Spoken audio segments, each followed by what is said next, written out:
ଜୟ ଜଗନ୍ନାଥ ବନ୍ଧୁଗଣ, ଆସନ୍ତୁ ଜାଣିବା କିଛି ଜଣା ଅଜଣା କଥା। ଆଜିର ପ୍ରଥମ ପ୍ରଶ୍ନ, କେଉଁ ଜୀବର ଜିଭ ତାର ଶରୀର ଠାରୁ ବଡ଼ ଅଟେ? ଏହାର ସଠିକ୍ ଉତ୍ତର ହେଉଛି ଏଣ୍ଡୁଅ। ଏଣ୍ଡୁଅର ଜିଭ ତାର ଶରୀର ଠାରୁ ବଡ଼ ଅଟେ। ପରବର୍ତ୍ତୀ ପ୍ରଶ୍ନ,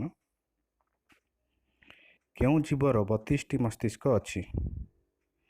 କେଉଁ ଜୀବର 32ଟି ମସ୍ତିଷ୍କ ଅଛି? ଏହାର ସଠିକ୍ ଉତ୍ତର ହେଉଛି ଜୋକ। ଜୋକର 32ଟି ମସ୍ତିଷ୍କ ରହିଛି। ପରବର୍ତ୍ତୀ ପ୍ରଶ୍ନ, କେଉଁ ଜୀବ ଚର୍ମ ଦ୍ୱାରା ତାହାର ଶ୍ୱାସ ପ୍ରକ୍ରିୟା ସମ୍ପାଦନ କରେ?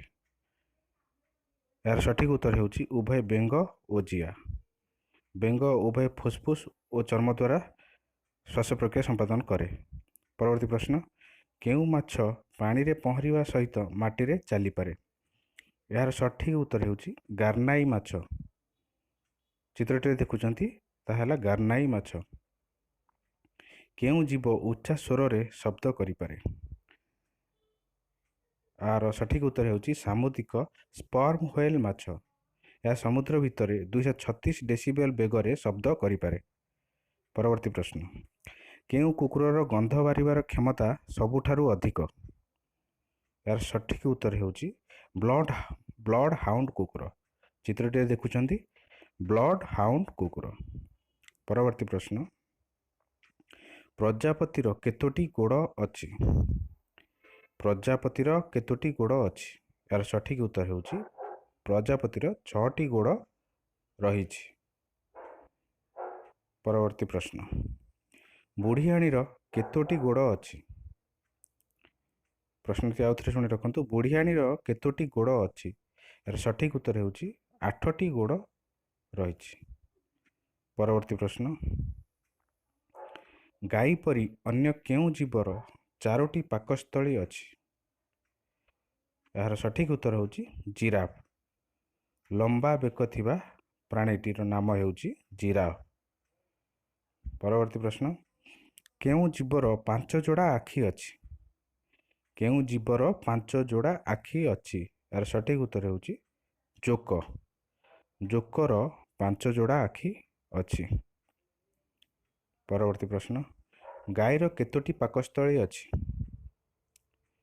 ଏହାର ସଠିକ୍ ଉତ୍ତର ହେଉଛି 4ଟି ପାକସ୍ଥଳୀ ଅଛି।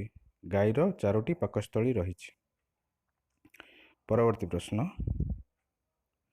କେଉଁ ଜୀବର ଦାନ୍ତ ତାହାର ପେଟ ଭିତରେ ଅଛି? କେଉଁ ଜୀବର ଦାନ୍ତ ତାହାର ପେଟ ଭିତରେ ଅଛି?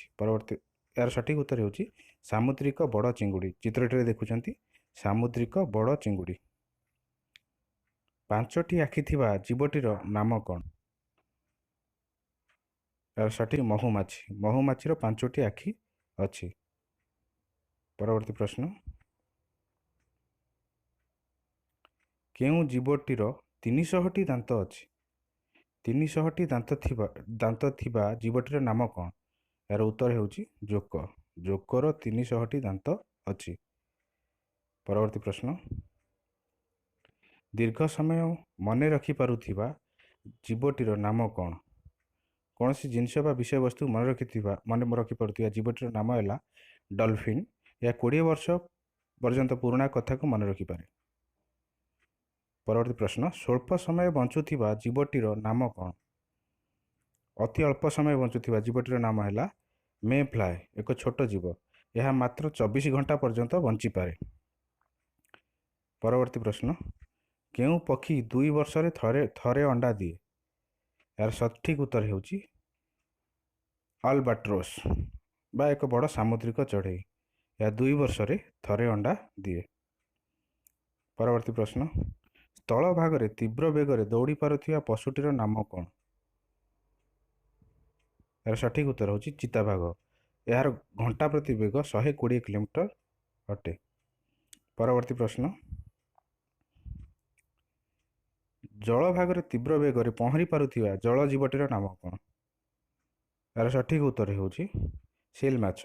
ଏହା ଘଣ୍ଟା ପ୍ରତି 110 କିଲୋମିଟର ବେଗରେ ଗତି କରିପାରେ। ଏହା ମୁଖ୍ୟତଃ ଆଟଲାଣ୍ଟିକ୍ ଓସେନ୍ରେ ଦେଖାଯାଆନ୍ତି।